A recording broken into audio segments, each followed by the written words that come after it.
তোমাদের পক্ষ হলে, কোরআন যদি তোমাদের পক্ষ হয়ে কথা বলে, তাহলে তোমরা কোরআন যেটা তোমাদের পক্ষ হয়ে কথা বলে তোমরা সে কথাতে একমত। আর যখন কোরআন বলে তোমাদের বিপক্ষে আইন দেয়, তখন তোমরা কোরআন কিছু মানো কিছু মানবা না, তাহলে হবে না। রব্বুল আলামিন বলতেছে আফাতুমিনুনা বিবাদিল কিতাব, তোমরা আমার দেওয়া কিতাব কিছু অংশে মানো কিছু অংশে মানে না।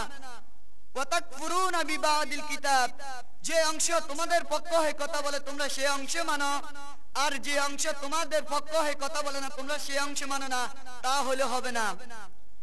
আজকে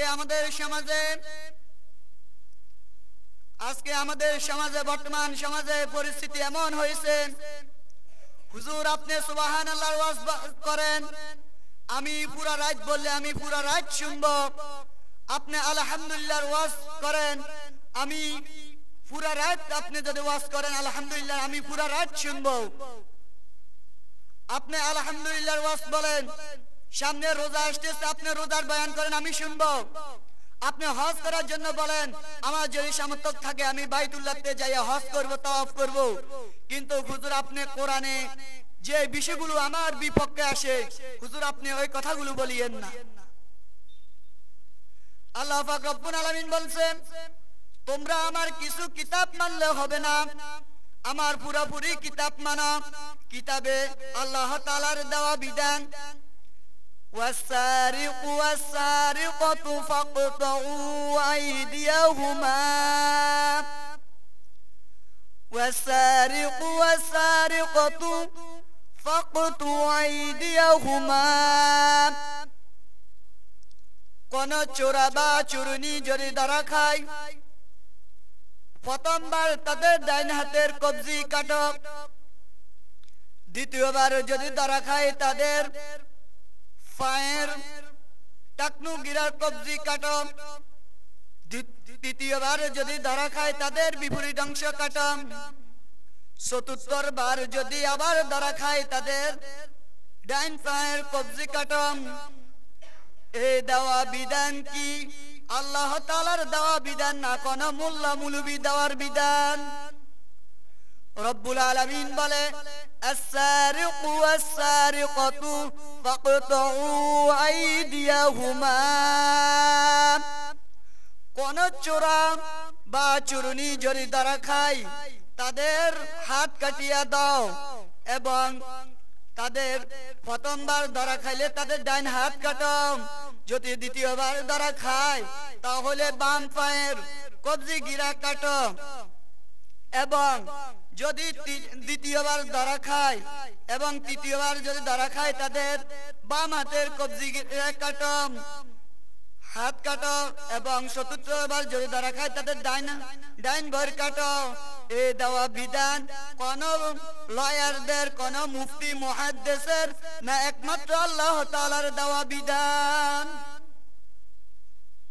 রব্বুল আলামিন বলেন, الزانيات والزانين الزانيات والزانين, জানা করনে ওয়ালা যদি কোন নারী ধরা খায়, জানা করনে ওয়ালা যদি কোন পুরুষ ধরা খায়, তাহলে তাদের যদি তারা দুজন যুবতী হয়, যদি জানা করনেওয়ালা নারী যদি যুবতী হয় আর জানা করনেওয়ালা পুরুষ যদি যুবক হয়, তাহলে তাদেরকে 100 বেতের আঘাত করো। তাদের শরীরের কেটাম দেখে, তাদের শরীরের স্বাস্থ্য দেখে, গঠন দেখে বেটা সেভাবে তোমরা প্রয়োগ করো। এই বিধান কি আল্লাহ তাআলার দেওয়া বিধান না দুনিয়াবি কোন লয়ারদের, কোন রাজা বাদশাদের? আল্লাহ তাআলা বলে, যদি তারা বিহিত হয়, তাহলে যদি তারা বিহিত হয় তাহলে তাদেরকে পাথর মানে নিক্ষেপ করে আমার জমিন থেকে বিদায় করিয়া দাও। তার স্বামী থাকা অবস্থাও সে জেনা করলো, আর তার যুবকদেরকে, বিহিতি লোকদেরকে, পুরুষদেরকে বলতেছে তার ঘরে স্ত্রী থাকা অবস্থাও সেই জেনা করলো, তাহলে তারা এত নিম্ন শ্রেণী কাজ করলো, তাদের স্ত্রী থাকা অবস্থাও, তাদের স্বামী থাকা অবস্থাও তারা এই জেনার কাজ করলো। আজকে সমাজেতে নারীদেরকে এমন ভাবে লাঞ্ছিত করা হচ্ছে। রব্বুল আলামিন বলে, রাসূলুল্লাহ সাল্লাল্লাহু আলাইহি সাল্লাম বলিয়াছেন, তোমাদের যদি কারো তিনটি কন্যা হয়, তিনটি কন্যা হলে ওই তিনটি কন্যাকে যদি দিনদারিতা শিখায়, তাদেরকে পর্দা সহিত রাখে এবং দিনদারিতা স্বামীর হাতে সুপর্দ করে, রাসূলুল্লাহ সাল্লাল্লাহু আলাইহি সাল্লাম বলে আমি আর সে জান্নাতে একসাথে থাকবো। বলেন না সুবহানাল্লাহ। একজন সাহাবা বলল, ইয়া রাসূলুল্লাহ, আমার তো দুইজন মেয়ে, আমি কি আপনার সাথে জান্নাতে থাকতে পারবো?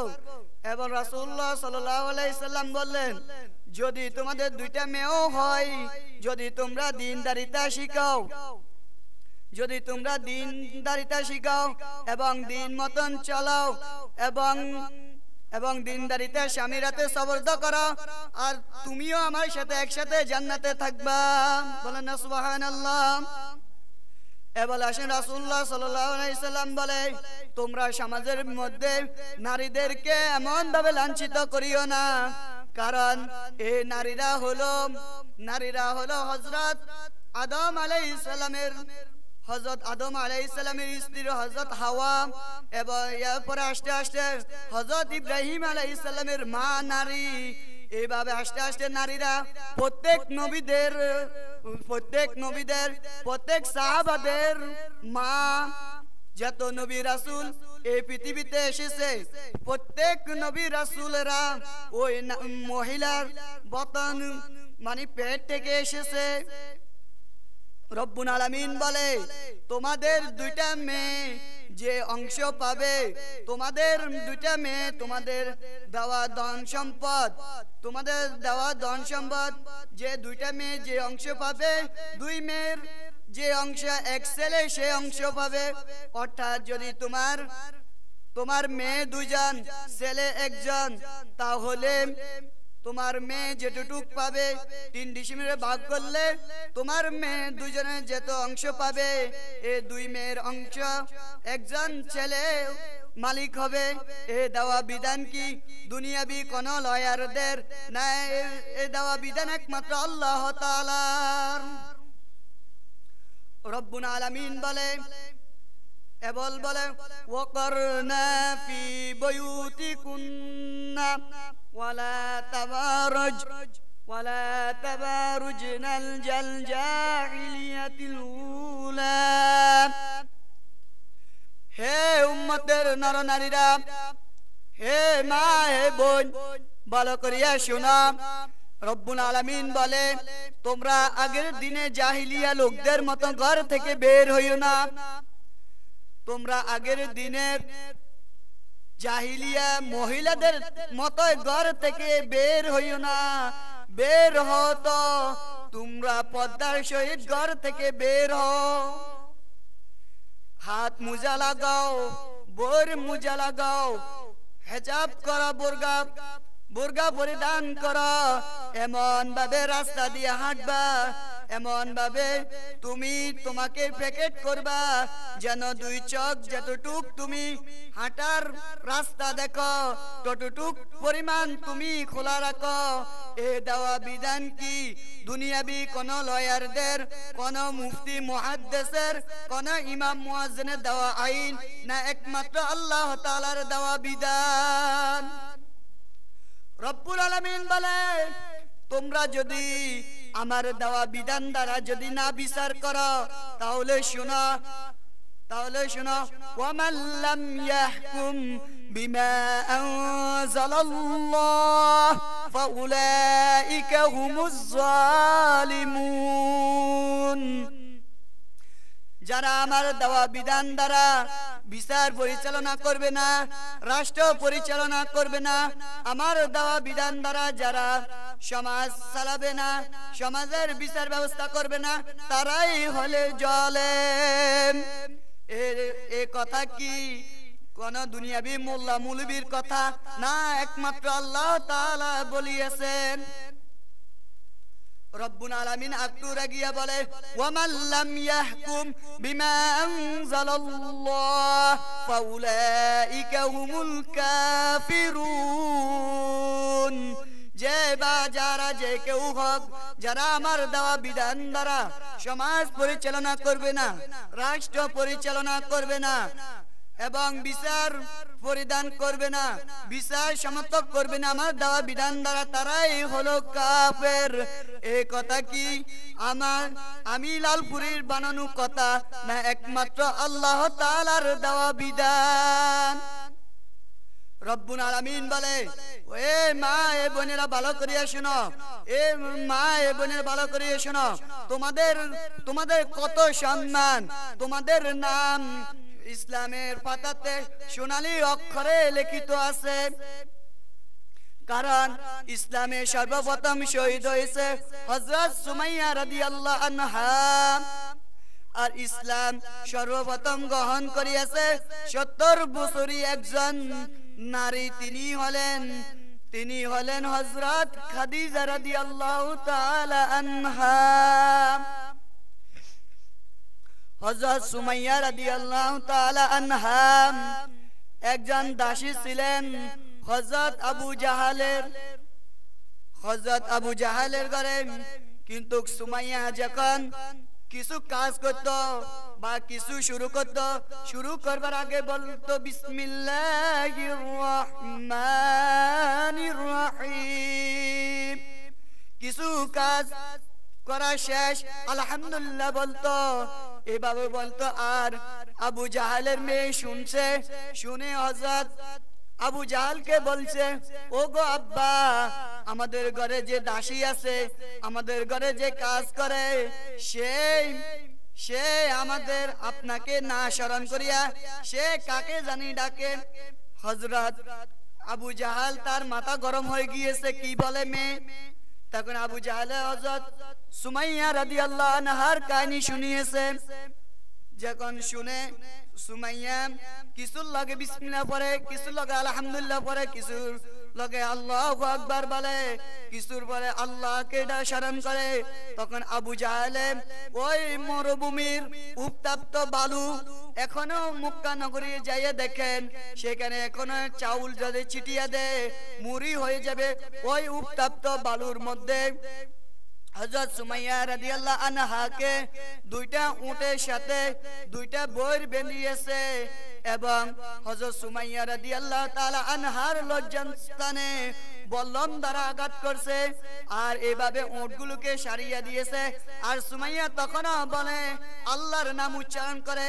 আর আবু জাহেল কমবক্ত আবু জাহেল জালেমে বলতেছে, ও সুমাইয়া, তুমি যদি আমাকে মানো, আমার দাসত্ব করো, তাহলে তোমাকে আজকে আমি এখানে তোমাকে আমি আজাদ করিয়া দিব, তোমাকে আর শাস্তি দিব না, তোমাকে আর শাস্তি দিব না, আর কোন আযাব দিব না।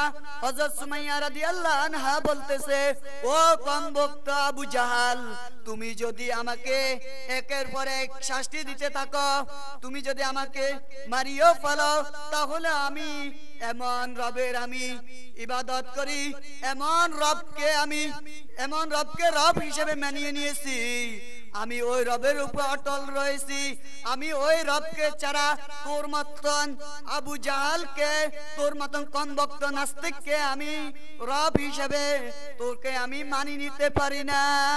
বলেন না নাউজুবিল্লাহ।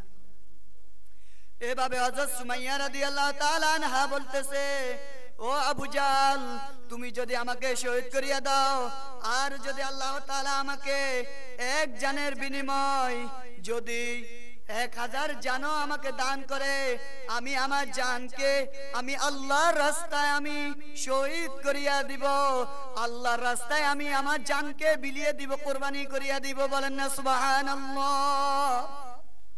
হে মা, হে বোনেরা, শুনো, এই সর্বপ্রথম ইসলামে শহীদ হয়েছে হযরত সুমাইয়া রাদিয়াল্লাহু আনহা। এবার শুনেন, হযরত খাদিজা রাদিয়াল্লাহু তাআলা যে সর্বপ্রথম ইসলাম গ্রহণ করিয়েছে, এবার কাহিনী শুনেন। হযরত রাসূল আকরাম সাল্লাল্লাহু আলাইহি সাল্লামের উপর হেরা গুহায় রাসূলুল্লাহ সাল্লাল্লাহু আলাইহি সাল্লাম মগ্ন ছিলেন। এমনি ভাবে ওহী নাজিল হলো। মুহাম্মদ সাল্লাল্লাহু আলাইহি সাল্লামের কাছে জিবরাইল আলাইহিস সালাম আসিয়া বলে, ইকরা বিসমি রাব্বিকাল্লাযী খলাক, ইকরা বিসমি রাব্বিকাল্লাযী খলাক, খলাকাল ইনসানা মিন আলাক। ওগো প্যারে নবী, ওগো নবী আপনি পড়ুন, ইকরা, ইকরা পড়ুন, ইকরা বিসমি রাব্বিকাল্লাযী খলাক, আপনি আপনার প্রভুর নামে পড়েন। মুহাম্মদ সাল্লাল্লাহু আলাইহি সাল্লাম বলে, লা আদরি, আমি কিছুই জানি না। এবার বলে ইকরা, হে নবী আপনি পড়েন। দ্বিতীয়বার বলল মুহাম্মদ সাল্লাল্লাহু আলাইহি সাল্লাম বলে, আমি কিছু জানি না। এবার হযরত জিবরাইল আলাইহিস সালাম, হযরত জিবরাইল আলাইহিস সালাম মুহাম্মদ রাসূলুল্লাহ সাল্লাল্লাহু আলাইহি সাল্লামকে এমন ভাবে জড়াইয়া ধরিয়েছে, রাসূলুল্লাহ সাল্লাল্লাহু আলাইহি সাল্লাম বলতেছে, রাসূলুল্লাহ সাল্লাল্লাহু আলাইহি সাল্লাম বলতেছে, হযরত খাদিজা রাদিয়াল্লাহু তাআলা আনহার কাছে আসিয়া বলে, ওগো খাদিজা, জাম্বিলুনি ইয়া খাদিজা, হে খাদিজা তুমি আমাকে কম্বল দিয়ে চাবিয়ে ধরো। আমার মনে হচ্ছে আমি ধ্বংস হয়ে যাব, আমার মনে হচ্ছে আমাকে আল্লাহ রাব্বুল আলামিন আমাকে ধ্বংস করিয়া দিবে। এলো মুহাম্মদ রাসূলুল্লাহ সাল্লাল্লাহু আলাইহি সাল্লামকে খাদিজা, খাদিজা বলতেছে, সান্ত্বনা দিতেছে, ওগো প্যারে নবী, ওগো হাবিব, ওগো রাসূল, আপনি শুনেন, আপনি এতিমদের পাশে দাঁড়ান, আপনি বস্ত্রহীনদেরকে বস্ত্র দান করেন, আপনি কখনো ধ্বংস হবেন না। শহীদদের স্ত্রীদেরকে আপনি দেখাশোনা করেন, তাদের খোঁজ খবর নেন, আপনি এতিমদেরকে আপনি সাহায্য করেন, মিসকিনদেরকে অসহায়দেরকে আপনি দেখাশোনা করেন, সাহায্য করেন। ওগো রাসূল আপনি ধ্বংস হবেন না। এই সান্ত্বনা পেয়ে রাসূলুল্লাহ সাল্লাল্লাহু আলাইহি সাল্লাম খুব আনন্দিত হয়েছে। হে মা, হে বোন, ভালো করিয়া শুনেন, খাদিজা রাদিয়াল্লাহু তাআলা আনহা মুহাম্মদুর রাসূলুল্লাহ সাল্লাল্লাহু আলাইহি সাল্লামের হাতে হাত দিয়ে ইসলাম গ্রহণ করিয়াছে। বলেন না সুবহানাল্লাহ। এবার আসেন দেখেন, একটা যদি ঘরের স্ত্রী যদি মা ভালো হয়, তাহলে তার যদি মা নামাজি হয়, পর্দাশীল হয়, কোরআন তেলাওয়াত করনেওয়ালা হয়, তাহলে তার ঘরের সন্তান কোরআন তেলাওয়াত করনেওয়ালা হবে। যদি মা তাহাজ্জুদ গুজারি হয়, তার ছেলে সন্তান তাহাজ্জুদ গুজারি হবে। তোই বলতেছিলাম আয-যানিয়াতু ওয়াজ-যানিন, প্রথম তাফসীরে জালালাইনে স্পষ্টভাবে লিখিত আছে। তাফসীরে জালালাইন ওয়ালা বলে যে জানো, হাসিয়াতে লিখিয়েছে, জানো রব্বুল আলামিন কোরআনে চুরির ক্ষেত্রে আগে পুরুষকে কি জন্য স্মরণ করিয়েছে, আর জানার ক্ষেত্রে কি জন্য মহিলার নাম আগে এসেছে। এবার তাফসীরে জালালাইন আলা বলে, যত সমাজে যত পাপাচার হয়, যত জেনা হয়, সব কিছুর মূল হয়েছে একমাত্র নারী। নারীর কারণে সমাজে বেবিচার ঘটে, নারীর কারণে সমাজে জেনা প্রকাশ পায়, নারীর জানার কাজে অগ্রসর। তার জন্য রব্বুল আলামিন কোরআনে বলছে, আয-যানিয়াতু ওয়াজ-যানিন, জানা করনেওয়ালা নারী এবং জানা করনেওয়ালা পুরুষ যদি তারা বিবাহিত হয়, তাদেরকে পাথর মেলে নিক্ষেপ করো, আমার জমিন থেকে বিদায় করিয়ে দাও। তারা আমার জমিনে আলো বাতাস গ্রহণ করবে, তাদের অধিকার নাই। এ দেওয়া বিধান একমাত্র কার? এবার বলেন, আস-সারিকু ওয়াস-সারিকাতু ফাকতাউ আইদিয়াহুমা। তাফসীরে জালালাইন ওয়ালা লেখে যে পুরুষের কথা কি জন্য আগে বলছে, চুরির ক্ষেত্রে পুরুষের কথা আগে কি জন্য বলছে জাননি? হাসিয়াতে লেখে যে চুরির ক্ষেত্রে আগে পুরুষেরা অগ্রাধিকার, চুরির ক্ষেত্রে আগে কে অগ্রসর? পুরুষেরা। কারণ পুরুষের কারণে সমাজে যত দুর্নীতি ঘটে, যত চুরি ঘটে, যত ফসামি সাদাবাজ যত কিছু ঘটে একমাত্র পুরুষের কারণে ঘটে। এজন্য তাফসীরে জালালাইন ওয়ালা বলে রব্বুল আলামিন এজন্য আগে কোরআনে বলছে, ওয়াস-সারিকু ওয়াস-সারিকাতু ফাকতাউ আইদিয়াহুমা ফাকতাউ আইদিয়াহুমা, পুরুষ আগে চুরি করে, এই জন্য পুরুষের কথা আগে এসেছে। যদি কোনো চুরি করেনেওয়ালা পুরুষ ধরা খায় তাহলে তার হাত কাটিয়ে দাও। যদি চুরি করেনেওয়ালা কোনো নারী যদি ধরা খায় তাহলে তার হাত কাটিয়ে দাও। এ দেওয়া বিধান কোন লয়ারদের না, একমাত্র আল্লাহ তাআলার দেওয়ার বিধান। এবার বলতেছি, হে নারীরা ভালো করিয়া শুনেন, আপনাদের কথা কোরআনে আপনাদের নামে একটা সূরা নাজিল হয়েছে নিসা, কিন্তু কোন পুরুষের নামে রজুলুন নামে কোন সূরা কোরআনে বুকে ধারণ করে নাই, কিন্তু নিসাউন সূরা কোরআনে তার বুকে ধারণ করিয়াছে। এবং ইনডাইরেক্ট কোরআনের বুকের ভিতরে 25 জন নবীর কথা তার বুকের মধ্যে সে ধারণ করিয়াছে। এবং মহিলাদের কথা সূরা মারিয়াম খুলে দেখেন মা বোনেরা, কিভাবে হযরত মারিয়াম কিভাবে তার জীবন যাপন করিয়াছে। আপনি খুলিয়া দেখেন, তাফসীর পড়িয়া দেখেন, বাংলা তরজমা পড়িয়া দেখেন, আপনাদের কত সম্মান, কিন্তু আপনারা আপনাদের সম্মান রাখতে পারেন না। এবার আসেন যে পর্দার বিধান, ওয়াকরনা ফি বুয়ুতিকুন্না, ওয়াকরনা ফি বুয়ুতিকুন্না। হে মা বোনেরা, যেমন ভাবে রোজা যেমন ভাবে ফরজ করা হয়েছে, যেমন ভাবে হজ ফরজ করা হয়েছে, যেমন ভাবে আপনাদের উপর যাকাত, যেমন ভাবে এইভাবে সবকিছু যেভাবে পর্দা করা, যেভাবে ফরজ করা হয়েছে, তেমনি ভাবে রব্বুল আলামিন বলে তোমাদের উপরে পর্দাও আমি ফরজ করিয়া দিয়েছি। এই কথা কি দুনিয়াবি কোন লয়ারদের, কোন মুফতি মুহাদ্দিসের, কোন ইমাম মুয়াজ্জিনের কথা না, একমাত্র আল্লাহ তাআলার দেওয়ার বিধান। এবার আসেন মুহাম্মদুর রাসূলুল্লাহ সাল্লাল্লাহু আলাইহি সাল্লামের হাতে হাত দিয়ে হযরত খাদিজা রাদিয়াল্লাহু তাআলা আনহা কি ইসলাম গ্রহণ করিয়েছে, কথা বলি লা ইলাহা ইল্লাল্লাহু মুহাম্মাদুর রাসূলুল্লাহ সাল্লাল্লাহু আলাইহি ওয়াসাল্লাম। বলেন লা ইলাহা ইল্লাল্লাহু মুহাম্মাদুর রাসূলুল্লাহ, আল্লাহ তাআলা ব্যতীত আর কোন ইলাহ নেই, আর কোন গায়রুল্লাহর কোন ইবাদত চলতো না, একমাত্র আল্লাহ তাআলার দাসত্ব চলবে। লা ইলাহা ইল্লাল্লাহু মুহাম্মাদুর রাসূলুল্লাহ, আল্লাহ তাআলা ব্যতীত কোন মাবুদ নেই, এবং হযরত মুহাম্মদুর রাসূলুল্লাহ সাল্লাল্লাহু আলাইহি সাল্লাম আল্লাহ তাআলার বান্দা ও রাসূল। তাহলে এবার বলেন, তাহলে রব্বুল আলামিন এবার বলে কোরআনে এক জায়গাতে বলেন ওয়াকাদা রাব্বুকা আল্লা তা'বুদু,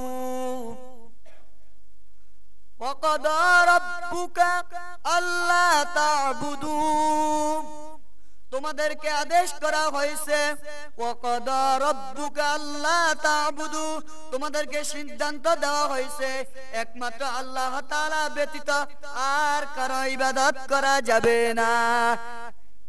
বলেন তো এই কথা কি দুনিয়াবি কারোর মানার কথা, বলার কথা না, একমাত্র মহান রব্বুল আলামিন তার কোরআনে এই কথা বলিয়েছে। এই কথা কি দুনিয়াবি কারোর বানানো কথা? তাহলে আমরা 10 টাকার পিছনে পড়িয়া কার ইবাদত করতেছি, কার স্লোগান দিতেছি? রব্বুল আলামিন বলে ওয়াকাদা রাব্বুকা আল্লা তা'বুদু, এটাই সিদ্ধান্ত, এটাই তোমাদের উপর আদেশ করা হয়েছে, তোমরা একমাত্র আমার ইবাদত ব্যতীত কারো ইবাদত করা যাবে না। তাইলে আল্লাহ তাআলার ইবাদত করতে হলে তাহলে শিরক মুক্ত ঈমান লাগবে।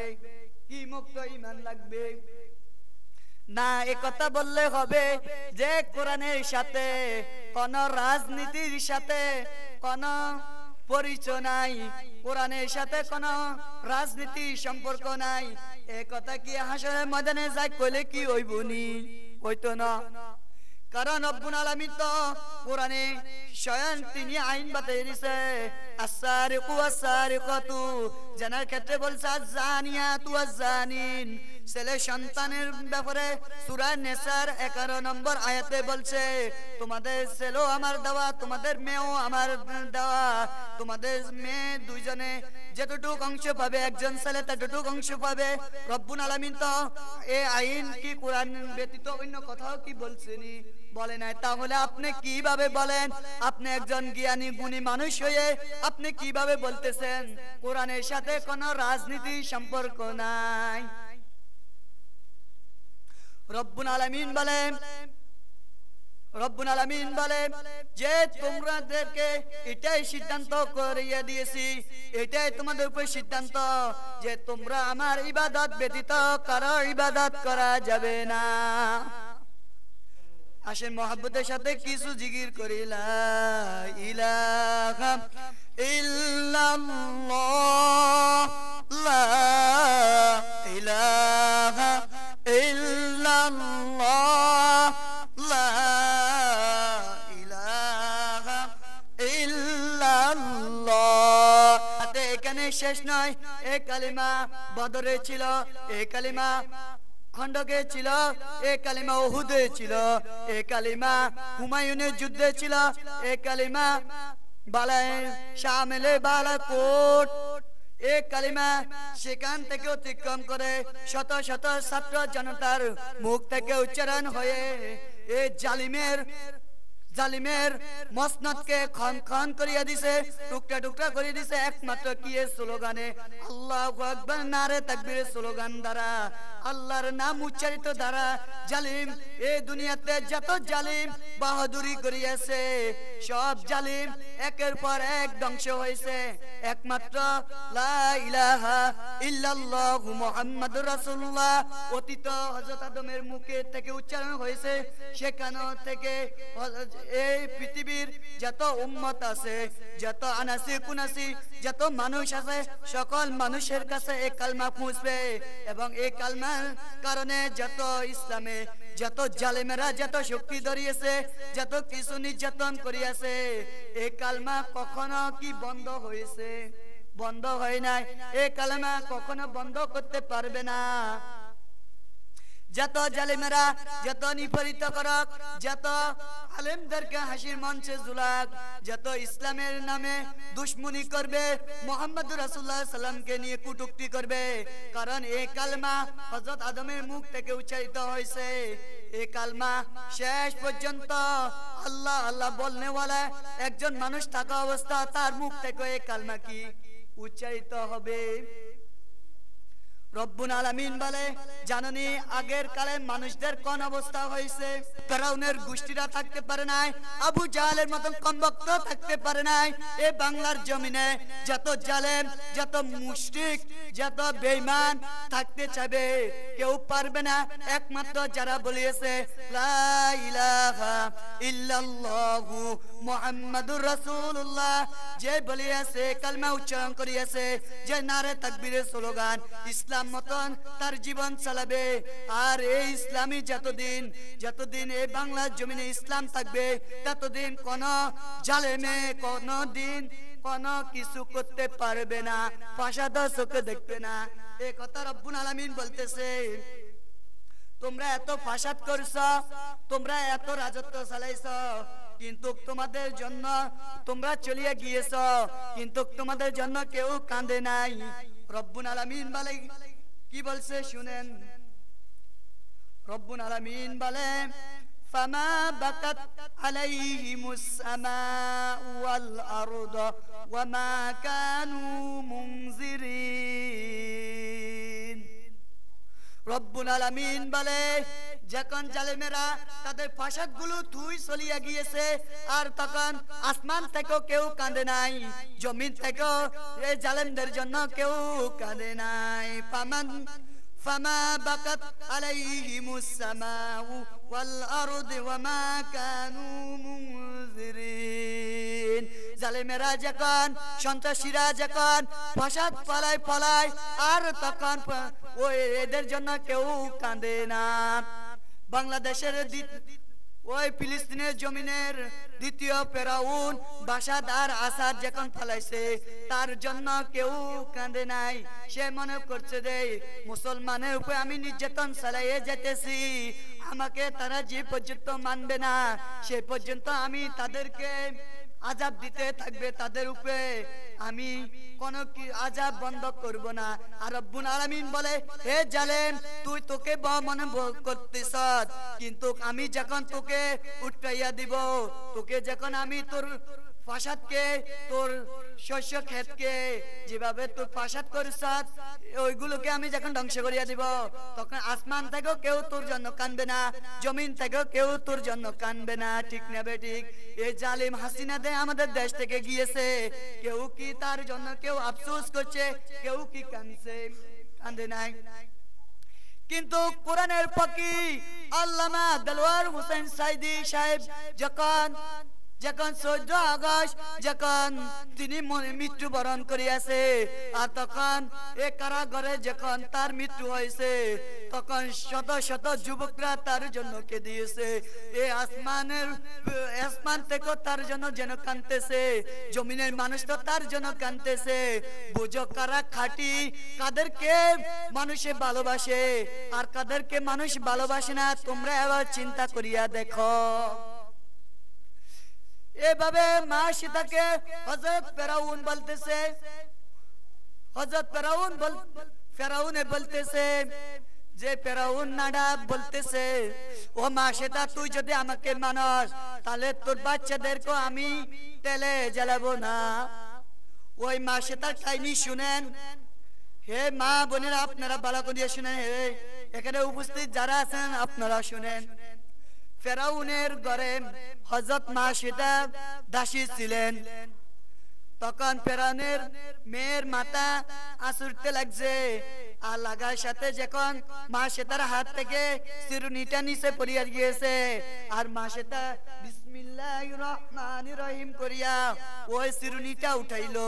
আর উঠানোর পরে ফেরাউনের মেয়ে শুনে বলে, কি আমার বাপ তো হইছে বড় খোদা, আমার বাপ চেয়ে আর কেউ কি খোদা আছে? তুমি আমার বাপকে মানো না, তুমি কার দাসত্ব করতেছো, কার নাম স্মরণ করছো? তখন ফেরাউনের মেয়ে ফেরাউনকে খবর দিয়েছে, ওগো আব্বা জান শুনেন, আমাদের ঘরে যে দাসী আছে সে দাসীটা আপনাকে মানে না, সে জানি কার নাম মুখে শুধু উচ্চারণ করে। আর ওই ফেরাউন নষ্ট বলে, ফেরাউন নাড়া নষ্ট। ওই ফেরাউনের রাজ্যের লোকদেরকে খবর দিয়েছে যে অমুক দিন আসে, অমুক দিন বসা হবে, আমার ঘরে যে দাসী আছে সে আমাকে মানে না, সে অন্য একজন খোদার কে ডাকে, বলে কার নাম যেন তার মুখ থেকে উচ্চারিত করে। আর তখন বসেছে, আর মা সেটাকে বলছে, তুমি আমাকে যদি খোদা মানো তাহলে তোমাকে কোনো আযাব দেওয়া হবে না, তোমার ছেলে সন্তানকে কোনো আযাব দেওয়া হবে না।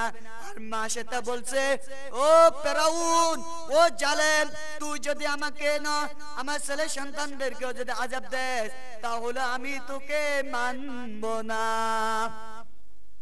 এভাবে ফেরাউন তেল গরম করে, তেলের কড়াইতে তেল গরম করলো। আর তেল গরম করার পরে মা সেতার দুধের ছেলেকে ওই তেলের মধ্যে সারিয়া দিয়েছে। তখন মা সেটাকে বলতেছে, এ তেল থেকে তেল আমি ঠান্ডা করিয়ে ফেলবো যদি তুই আমাকে মানস। মা সেটা বলছে, তুই আমার সন্তানকে মেরতে পারস, মারি ফেলাইতে পারস, তবু আমি তোর কাছে কখনো আমি মাথা নত করব না। এভাবে এরকম ভাবে মা সেটার সন্তান লাশ দুধের বাচ্চাকে টানিয়ে নিয়ে ওই ফেরাউন জালেম তার ছেলে দুধের বাচ্চাকে ওই তেলের মধ্যে সারিয়ে দিয়েছে। আর মা সেতার ও দুধের বাচ্চা বলছে, মা তুমি বাতিলের কাছে মাথা নত করিও না, তুমি বাতিলের কাছে মাথা নত করিও না, আমি সরাসরি জান্নাতের সুগন্ধ পেতেছি। বলেন না সুবহানাল্লাহ। এভাবে যখন মা সেতাকে আযাব দিতেছে, আর মা সেতা বলতেছে, ও ফেরাউন, তুমি আমার একটা কথা শোনো, আমাকে আযাব দিতেছ দাও, আমাকে মেরে ফেলাও, তবে আমার একটা কথা তুমি ওয়াদা ভঙ্গন করিও না। আমাদের মা ছেলে এবং আমার সন্তানগুলোকে আমাকে পোড়া দানের পরে যে শালিগুলো যে কয়লাগুলো বের হবে ওই কয়লাগুলো তুমি জমিনের মধ্যে দাফন করিয়া দিও ওই কয়লাগুলোকে। তখন শুনেন, তখন যখন মা শ্বেতা ফেরাউনের মতন কম বক্তা যে খোদা দাবি করেছে তার কাছে মাথা নত করে নাই, তেমনি ভাবে আমাদের আল্লামা দেলোয়ার হোসেন সাইদিও আল্লাহ ওয়ালা যারা খাঁটি আল্লাহ ওয়ালা তাদেরকে ফাঁসির মঞ্চে ঝুলাইছে, তাদেরকে ইন্ডিশন পোষণ করে তাদেরকে মেরেছে, কিন্তু তারা কখনো বাতিলের কাছে মাথা নত করে নাই। যখন আমাদেরকে তাফসীর পড়ানো হয় তখন বলছে শোনো ভালো করিয়া, যখন শরীরা চলিয়ে যায় তাদের জন্য কেউ কাঁদে না, কাদের জন্য কাঁদে যারা বলেছে ইন্নাল্লাযীনা ক্বালু রাব্বুনাল্লাহ, আমার রব আল্লাহ। এবার শুনেন আল্লাহর এক কবি বলতেছে জান্নাত ও জাহান্নাম সে ইয়া রব কিয়া করো আরজু হাই মাই তুজে দেখা করো। আমি জান্নাত জাহান্নাম দেখতে চাই না, যে রবের জন্য আমি অটল রয়ে, যে রবকে রব বলি আমি অটল রয়েছি, এবং আমি কারোর বান্তি দলের মধ্যে কারোকে উপাসন জানি নাই, যে রবের জন্য আমি শহীদ হয়েছি ওই রবকে আমি ওই রবের দিদার পাইতে চাই, আমি ওই রবকে পাইতে চাই। আল্লাহর আশিকরা আরো বলে আই বাতিল সে দবনে ওয়ালে আই আসমারানি হাম। মরহুম ডক্টর কবি ইকবাল বলে যত তোমরা আমাদেরকে সাকরেট বোমার তোমরা আমাদেরকে অভিযান জানাও, যত ভয় জানাও, তবে শুনিয়ে রাখো আমরা এমন জাতি যে জাতি আগুনের কাছে হার মানে নাই, যে জাতি মাছের পেটে হার মানে নাই। সেখানে উচ্চারণ করিয়াছে লা ইলাহা ইল্লা আনতা সুবহানাকা ইন্নী কুনতু মিনাজ জালিমিন। যে আমরা ওই সৈনিকের ওই নবীর উম্মত, যে নবী এত আবু জাহালের দুশমনী থেকে সে বেমুখ হয় নাই, ওহুদের খণ্ডকের যুদ্ধ তো বেমুখ হয় নাই, সাহাবারা বেমুখ হয় নাই। জানুনি আমাদের গাতে তার রক্ত আছে, তাদের আমরা হলাম তাদের উত্তর সৈনিক, আমাদের গাতে তাদের রক্ত আছে। আমাদেরকে তোমরা সাকরেট বোমার ভয় দেখালেও হবে না, ডাঙ্গা হামলার ভয় দেখালেও হবে না। তাহলে এই জমিনে যদি বাঁচতে হয়, আমার শেষ কথা, এই জমিনে যদি বাঁচতে হয় কোরআন পুরাপুরি মানতে হবে, এই কোরআনকে সংসদে পৌঁছাতে হবে। যদি বাংলাদেশের সংসদ ভবনে যদি ইলিশ মাছ যদি জাতীয় মাছ হইতে পারে, যদি শাপলা ফুল যদি জাতীয় ফুল হইতে পারে, কাঁঠাল যদি জাতীয় ফল হইতে পারে, তাহলে এই বাংলার জমিনে এই সংসদ ভবনে কোরআনের আইন এই সংসদ ভবনে আমরা কি চালু করতে চাই না? এই কোরআন সংসদ ভবনে জাতীয় ইসলাম ধর্ম আইন হিসেবে এই কোরআনকে মানিয়ে নিতে হবে সংসদ ভবনে।